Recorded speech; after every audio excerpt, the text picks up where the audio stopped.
12 लाख रुपए तक zero tax. यही कांग्रेस और यूपीए की सरकार थी जिसमें 3 लाख रुपए के ऊपर लोगों से टैक्स लिया जाता था। ये विपक्ष एक दोगला विपक्ष है। अगर आप में काबिलियत है तो यूट्यूब पर लोग बाग जो है ना वीडियो डाल के पैसे कमा ले रहे हैं। इन्फ्लुएंसिंग मैं भी कहूँ। हाँ जी। मैं एक्चुअली बोला, क्या हमारे देश में सिर्फ यूट्यूबर्स की ज़रूरत है? क्या हमारे देश में डॉक्टर्स ही चाहिए? हमारे स्टेट को जो भी लोग हैं सबको अपनी जिम्मेदारी समझ के वहाँ पे काम करना चाहिए। सारे स्टेटों में एक बार आप रिक्वेस्ट कर दो कि सारे स्टेटों में भारतीय जनता पार्टी की सरकार बना दें, फिर देखिए किस तरह से रोजगार बढ़ता है। मेरे पास गोल्डन वीज़ा है, सब कुछ दुबई का। तो मैं 12 साल पहले जब दुबई गया था तो मैं लोगों को नमस्ते बोलता था तो पूछते थे जैसे अपने लोग ही क्या हो नमस्ते, लेकिन आज मैं खुद सामने से नमस्ते बोलते हैं एयरपोर्ट पे। कुछ नहीं था हमारे लिए। आज के टाइम में अबू धाबी में आप देखेंगे जैसे राम मंदिर है वैसे ही अबू धाबी में मंदिर बना है, सत्यनारायण मंदिर। राहुल गांधी कैसे लगे? पप्पू बहुत बढ़िया बजट है। देखिए आज जो 2047 का जो विजन है मोदी जी का, जिस तरह से विकसित भारत की ओर भारत को ले जाना चाहते हैं, तो मुझे लगता है क्योंकि देखिए इस बजट में और इस अर्थव्यवस्था में सबसे बड़ा रोल जो है ना मध्यम वर्गीय परिवार का है, जिसको उठाने का काम किया है। आज अखिलेश यादव जी टिप्पणी उठा रहे हैं कि किसान आत्महत्या कर रहा है, ये कर रहा है, वो किसान के लिए अच्छा बजट नहीं है। मगर मैं चैलेंज के साथ बोलता हूँ कि मीडिया कभी एक बार माइक लगा के जाके लगाए उनके मुंह पे माइक और पूछे कि भैया आपके शासनकाल में या यूपीए शासनकाल में जिसमें तुम गठबंधन में बैठते थे, उस समय किसान आत्महत्या करता था। विपक्ष का खुद का प्रधानमंत्री कहता था कि अगर हम 1 रुपए देते हैं तो जो है किसान के पास 15 पैसे या 10 पैसे पहुंचते हैं। तो आज तो किसान के खाते में डायरेक्ट सब्सिडी जा रही है। आज किसान खुशहाल है।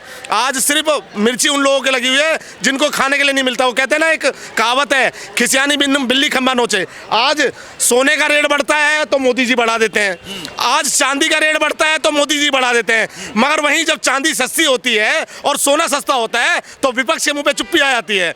आज जाके देखिए मध्यम वर्गीय परिवार जो 1-1 लाख 2-2 लाख टैक्स भर रहा था, आज 12 लाख रुपए की छूट दी गई है। उन नौकरी करने वालों को 12 लाख रुपए की छूट दी गई है।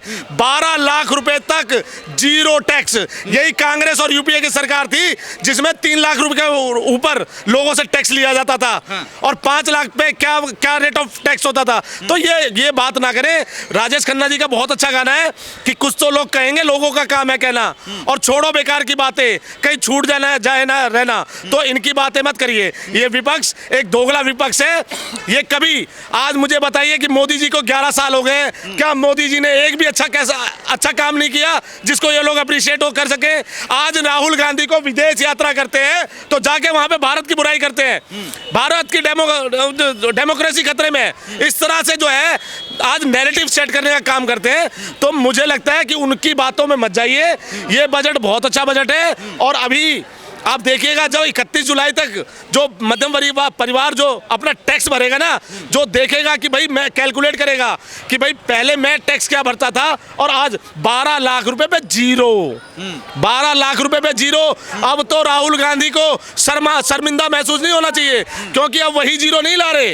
अब तो 12 लाख रुपए पे मध्यम वर्गीय परिवार का टैक्स भी जीरो कर दिया नरेंद्र मोदी जी ने। बजट जो आया है इसमें कह रहे हैं ना, जो लोग पहले टैक्स नहीं भरते थे वो अब टैक्स भर सकते हैं। उनके ऊपर कोई कार्रवाई नहीं होगी, कोई एक इनकम फिक्स करी जाएगी, उस अनुसार वो टैक्स भर सकते हैं। मगर अखिलेश यादव जो पूर्व मुख्यमंत्री रह चुके हैं यूपी के, वो कह रहे हैं इसमें किसानों के बारे में नहीं सोचा गया, युवाओं के बारे में नहीं सोचा गया, हेल्थ के बारे में नहीं सोचा गया।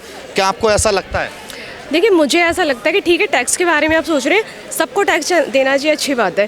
टैक्स के साथ साथ अब सबकी इनकम भी बढ़े, उसके बारे में भी सोचना चाहिए ना। हाँ, ये बड़ा सवाल है। थोड़ा सा आप इधर आ जाइए। इनकम भी तो बढ़नी चाहिए। यार इनकम बढ़ नहीं रही है। आप एक बात बताओ, मेरी आज से अगर मैं 6 साल पहले बात करूं तो मेरी 16-17 हज़ार रुपये सैलरी थी। आज मेरी 42-45 हज़ार रुपये सैलरी है। आप में काबिलियत होगी तो आपकी इनकम भी बढ़ेगी। मैम कह रहे काबिलियत होगी तो इनकम बढ़ेगी। काबिलियत है मेरी नहीं बढ़ी। क्या नाम है आपका? रूही। मैं कुछ नहीं बोलूँगी, मैं खुद इन्फ्लुएंसर हूँ तो मुझे नहीं बोलना। अच्छा, आपकी काबिलियत है। आप मेरा आईडी फॉलो करवा दो सबसे। अच्छा, मतलब आपके अंदर काबिलियत भी है मगर आपकी इनकम नहीं बढ़ रही है। ठीक है, क्या करते हैं? आप इनसे करो ना बात। She is very intelligent. मैं जॉब करती हूँ, इन्फ्लुएंसर हूँ। ये तभी संभव हो पाया है जब नरेंद्र मोदी जी की सरकार आई है। डिजिटल इंडिया की बात होती है। आज मैं कहता रहा हूँ कि अगर आपके अंदर काबिलियत है, वो एक सिंगर निकले थे ना कि मुझे काम नहीं मिल रहा मेरे नाम से देख के। आज तो मैं कह रहा हूँ कि अगर आप में काबिलियत है तो यूट्यूब पे यूट्यूब पर लोग बाग जो है ना वीडियो डाल के पैसे कमा ले रहे हैं। इन्फ्लुएंसिंग मैं भी कहूँ। हाँ जी, हाँ जी। मैं एक्चुअली बोला, क्या हमारे देश में सिर्फ यूट्यूबर्स की ज़रूरत है?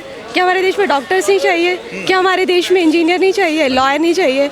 ये भी सब चाहिए ना? बढ़े नहीं है पहले। मैं आपको हाँ, एग्जांपल सबकी देती जरूरत हूँ। है भैया। सबका साथ सबका विकास नरेंद्र मोदी जी का तो नारा है। सबका साथ सबका विकास, सबका विश्वास, सबका प्रयास। सो अच्छा नारा है, बहुत अच्छा नारा है और होना भी चाहिए।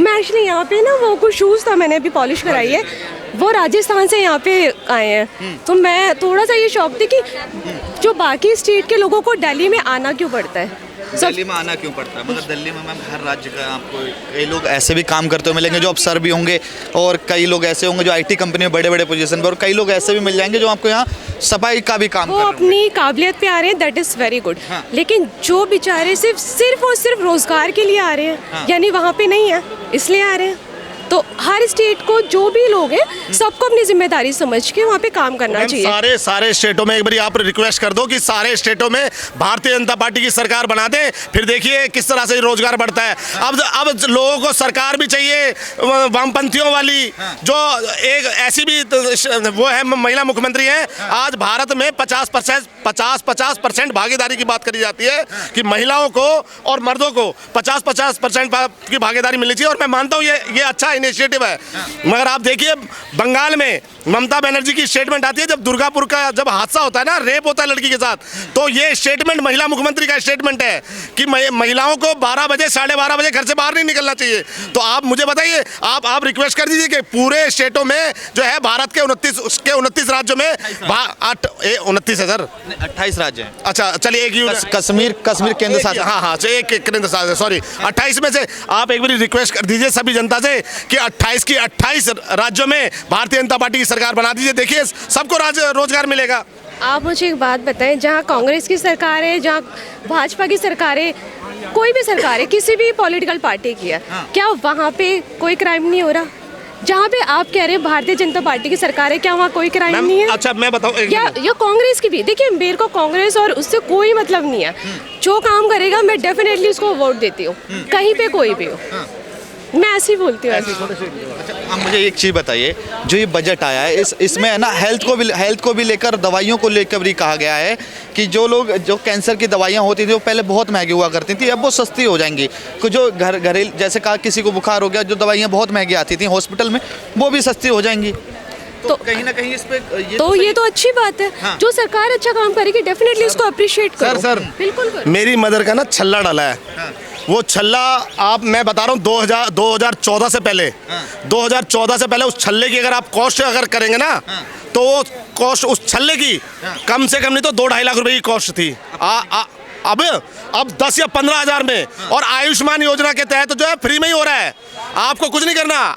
और जो ये दवाई की जो नरेंद्र मोदी एक स्कीम लेके आए थे ना, जो जेनेरिक दवाइयाँ आज मिल रही हैं, आज देखिए कि जो एलोपैथी की दवाई 400 500 रुपये पत्ता था, वो जेनेरिक दवाई के माध्यम से 60 50 रुपए का पत्ता मिल रहा है। इस बजट के अंदर 17 ऐसी दवाइयां हैं, कस्टम दवाइयां जिसपे कस्टम ड्यूटी घटाई गई है, ठीक है, और कॉरिडोर बनाने की बात करी जा रही है, युवा सशक्तिकरण की बात करी जा रही है। आप मुझे बताओ कि अगर कोई डिफॉल्टर हो गया, कोविड में कोई डिफॉल्टर हो गया जिसने टैक्स पे नहीं किया, और वो जो है अपने आप को शांत करके बैठ गया, आज अगर डिफॉल्टर हो गया वो, और बैंक से कोई लोन ले रखा है या कोई भी उसे टैक्स जमा नहीं किया, आज वो सरकार को दोबारा से ITR भरे और जो है टैक्स जमा करे, आप उसके बाद लोन ले और अपना कोई बिजनेस खोले, तो ये चीज़ें भी संभव होने। आप किसी को अगर किसी ने टैक्स नहीं दिया तो पहले की सरकार उसको क्रिमिनल बना देती थी, ठीक है। आज एक नरेंद्र मोदी जी ने एक ऐसा बजट पेश किया है, भैया आपने नहीं किया ठीक है, बहुत सारी ऐसी आपदाएं आ जाती हैं। 2021 का जो भयावर था, कोविड का समय जो भयावर था, लोग बागों ने कई लोग डिफॉल्टर हुए, मगर उनको आज कहीं ना तो कहीं फिर से खड़ा करने की बात करी है। एक सेकंड में आपके पास आ रहा हूँ। चिराग पासवान है, केंद्र मंत्री हैं, बिहार के बड़े नेता हैं। वो कह रहे हैं कि इस सरकार ने ना गांव को शहर से जोड़ने का काम किया है इस बिल में, और इस इससे पहले बिल था 25-26, उसमें भी कई गाँवों को शहरों से जोड़ने का काम इस सरकार ने किया है। आप देखिए, आप युवा हैं, घूमते भी होंगे, क्या गाँव शहर से जुड़े हैं? देखिए हर सरकार अपनी तारीफ करती है, वो अपना बता रहे ठीक है। मेरा नहीं, आपको लगता है कि गांव शहर से जुड़ पाए हैं? जो पहले जैसे कि कहा जाता था कि रोडें बहुत ख़राब हुआ करती थी, गलियां नहीं हुआ करती थी, ख़राब हुआ करती थी, कुछ आज भी हैं। ऐसा नहीं है कि आज भी सही है, आज भी ख़राब है। क्योंकि मैं घूमता हूँ, ठीक है, मगर क्या गांव शहर से जुड़ पाए हैं, मैं ये जानना चाहूँगा आपसे। इससे पूछिए ना प्लीज। हाँ, जो गांव से बेटर वो बता पाएंगे प्लीज। आप भी तो किसी गांव से होंगे? नहीं, मैं दिल्ली से हूँ प्रॉपर। हाँ, हाँ, आप चिराग पासवान सर के नाम लिए, वो जो बोले एकदम करेक्ट बोले। और हम लोग गांव से हैं, हम सिटी में रहते हैं, पढ़ाई लिखाई यहाँ से के लिए कभी भी गांव जाते हैं हम लोग। तो हम लोग देखे हैं कि पहले था और अब में बहुत फ़र्क है गांव में भी। इवन गांव में जाएंगे तो पहले जो रोड था टूटा उटा, आज के डेट में वो रोड नहीं है, एकदम बढ़िया रोड है, कनेक्टिविटी बढ़ रहा है। जैसे कि मेरे गांव गोपालगंज में है, तो आज के डेट में अगर जा रहे हैं तो वहाँ पे नियर अबाउट कुशीनगर एयरपोर्ट बन गया, बहुत सारे मेडिकल कॉलेज आ रहे हैं, एम्स आ गया। मतलब इस सरकार ने किसानों के लिए सोचा है, आम जनता के लिए सोचा है? जनता के लिए सोच रहा है ना, हॉस्पिटल्स बन रहा है, वही तो चाहिए। पहले मेडिकल बहुत ही बैड, गांव के लोगों को सुविधा नहीं मिलता था मेडिकल में। आज के टाइम में वो देखा जा रहा है कि मेडिकल लोगों को ट्रीट अच्छे हो, एम्बुलेंस सर्विसेज हो, तो अभी बेस्ट है जी। भले हम टैक्स को लेके सब देख रहे हैं, लेकिन और मैं दुबई भी रहता हूँ। अच्छा, दुबई भी जी, मैं दुबई रहता ही हूँ।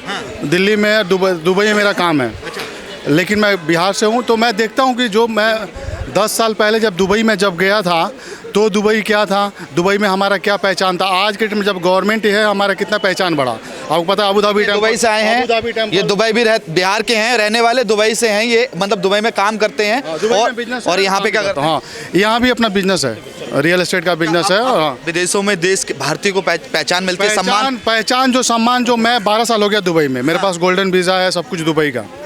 तो मैं 12 साल पहले जब दुबई गया था, तो मैं लोगों को नमस्ते बोलता था, तो पूछते थे जैसे अपने लोग ही क्या हो नमस्ते, लेकिन आज के मैं खुद सामने से नमस्ते बोलते हैं एयरपोर्ट पे। और आप जाएं, पहले टेंपल जो हमारा था बर दुबई में, छोटा सा टेंपल था, इतने लोग हैं। एक वहीं पे बर दुबई में आप सिख हैं, आप गुरुद्वारा भी था वहाँ पे, छोटा सा गुरुद्वारा था, कुछ नहीं था हमारे लिए। आज के टाइम में अबू धाबी में आप देखेंगे जैसे राम मंदिर है, वैसे ही अबू धाबी में मंदिर बना है, सत्यनारायण मंदिर। जोबल अली में गुरुद्वारा है, गुरुद्वारे के बाजू में टेंपल भी बना। अभी पहले क्यों नहीं था ये सब चीज़? पहले कोई पहचान नहीं था। छोटी सी बात बोल देता हूँ, बहुत देखिए कोविड में कोविड में ना बहुत छोटे छोटे व्यापारी काफ़ी अपने आप को ना, मतलब कईयों ने आत्महत्या भी करी, जो नई सरकार को टैक्स दे पाए या कुछ भी। आज सुनिए, उनको उठाया कैसे? नरेंद्र मोदी जी की सरकार ने उन छोटे छोटे लोगों को लोन दिया विदाउट इंटरेस्ट। एक सेकंड आ रहा हूँ, क्या नाम है आपका? ईशा। तो कहाँ से हैं आप?